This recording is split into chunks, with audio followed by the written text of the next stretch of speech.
Amanece la luz para el justo y la alegría para los rectos de corazón. Así se expresa bellamente el salmista en el Salmo 62, manifestando con ello que la luz de Dios siempre nos acompaña. Precisamente hoy en la primera lectura, el apóstol San Pablo en la carta a los Efesios dice: no tengan parte con ellos, o sea, con los rebeldes, con aquellos que se han alejado de Dios por amor al dinero, por las inmoralidades, por las groserías, necedades y vulgaridades, y no viven en la luz sino como tinieblas. Porque en otro tiempo ustedes también eran tinieblas, ahora son luz en el Señor. Caminen como hijos de la luz. Esta luz que me acompaña en mis momentos de oración es signo de la vida misma de Jesús, que se convierte en el faro que ilumina nuestra existencia para que también tú y yo podamos iluminar a otras personas. La palabra de Dios es lámpara para nuestros pasos y luz en nuestro caminar. El profeta Jeremías dice: tus palabras eran mi pan noche y día, y yo las devoraba como aquel que tiene hambre y come con ese deseo, con esas ganas. Te invito pues, amado hermano, a que sigas en este deseo de profundizar la palabra de Dios. El Salmo número 1 es el salmo que abre todo el salterio, es el pórtico de entrada que nos va manifestando a nosotros dónde se encuentra la verdadera dicha del hombre en ser sabio. El hombre sabio es dichoso, feliz, porque sabe elegir, porque sabe tomar decisiones. El hombre sabio que nos narra el Salmo 1 es aquel que no se sienta en el banco de los burlones y los cínicos planeando la maldad y ejecutar el mal contra el otro, sino que medita la ley del Señor día y noche. Y dice que se parece a un árbol sembrado a la orilla de un río, siempre tiene sus hojas frescas, da buen fruto y jamás se marchita, no se seca.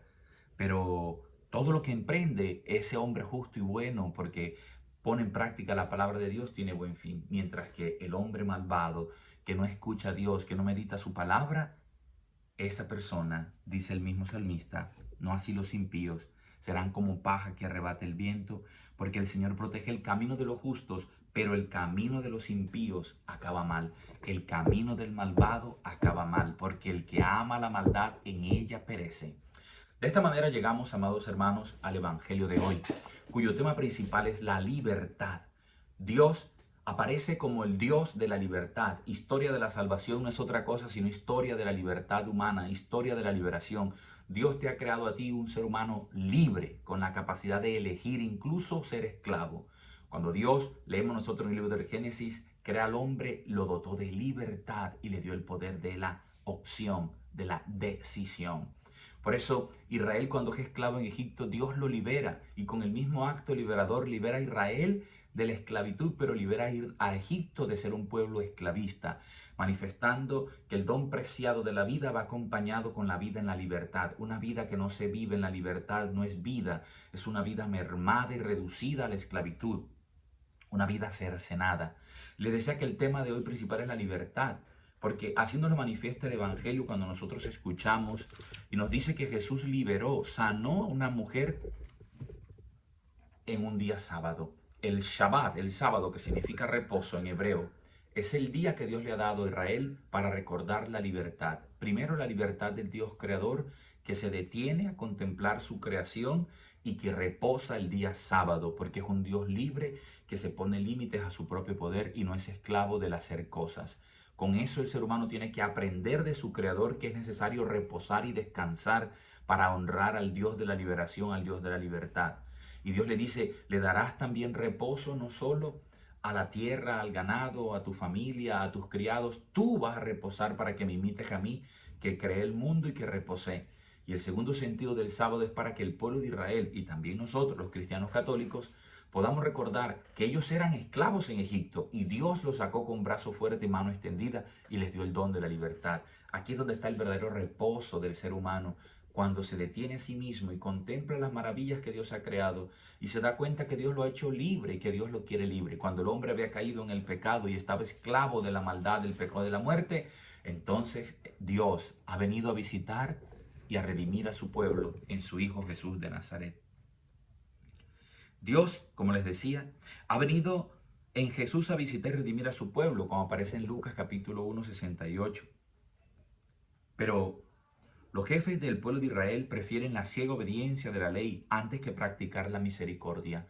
Cuando Jesús ve a esta mujer que estaba con un espíritu que le llevaba a vivir encorvada, este vivir encorvado es un signo de vivir opacado, de vivir sin libertad, de una vida que no es plena. Y Jesús, viendo su espíritu que lo lleva a estar enferma, dice que tenía muchos años así, estaba encorvada y no podía enderezarse del todo. Jesús, al verla, porque Jesús profundiza, la llama y le dice: mujer, quedas libre de tu enfermedad. Miren que el tema está en la libertad. Jesús vino a darle liberación de la opresión espiritual que vivía y también de la opresión física, porque ese demonio le producía una enfermedad. Y hay mucha gente que no cree en los espíritus, pero es real. Los espíritus del mal existen y producen enfermedades. Pero es una persona, cuando recibe ataques mentales, pierde su salud mental, su salud psicológica, y luego entonces su cuerpo también se merma y adquiere una enfermedad y se somatiza. O sea, soma significa cuerpo. Expresa en su cuerpo la angustia que lleva en su alma y en su espíritu. Pues Jesús es el liberador y el salvador que viene a darnos a nosotros una libertad plena. Dice que ella quedó libre de la enfermedad. Le impuso las manos e inmediatamente se enderezó. Ya no vive encorvada, ahora vive plenamente porque recupera su libertad en su sentido físico, psicológico y espiritual. Se enderezó y se puso a alabar a Dios.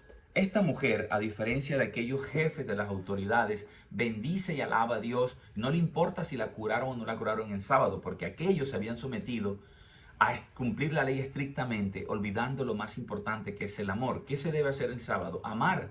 Ellos habían puesto 613 preceptos, aparte de los 10 mandamientos, donde había una cantidad de prohibiciones. Y le dicen: pero mira, si tienes 6 días, vengan en esos 6 días a recibir su sanación. ¿Por qué lo hacen en sábado? Aparentemente están defendiendo un precepto religioso institucional. Y creen ellos hablar en nombre de Dios, olvidando que no, Dios habla siempre en boca de esos que dicen hablar en su nombre.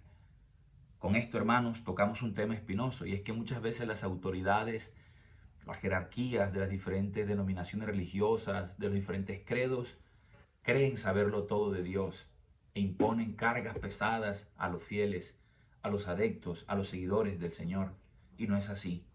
Jesús vino a traernos la libertad, incluso de las instituciones religiosas que nos imponen cargas que alejan al hombre de la libertad y lo someten a la esclavitud.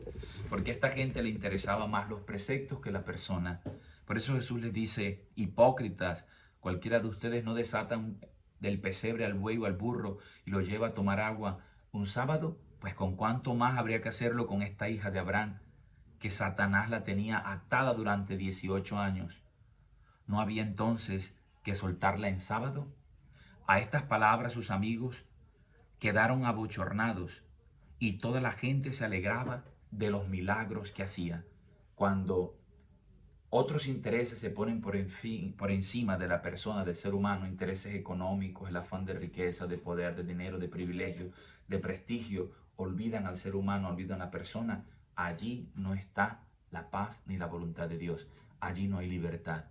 Pidamos al Señor que nos conceda tener una intimidad profunda e íntima con Él, para poder discernir, para poder captar y saber dónde está la voluntad de Dios. Porque, ojo, no todos los que hablan en nombre de Dios, Dios habla a través de su boca.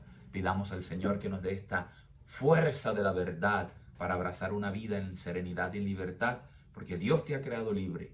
Dios quiere que sigas siendo libre. Dios defiende tu libertad como liberó a Israel de la esclavitud, y Dios nos dio a Jesucristo, como dice la carta del apóstol San Pablo a los Gálatas: para ser libres nos libertó Cristo. Eso significa vivir como hijos de la luz. Eso significa ser dichoso, meditar la ley del Señor día y noche, y no sentarse en el banco de los impíos, sino obrar de acuerdo a la voluntad de Dios.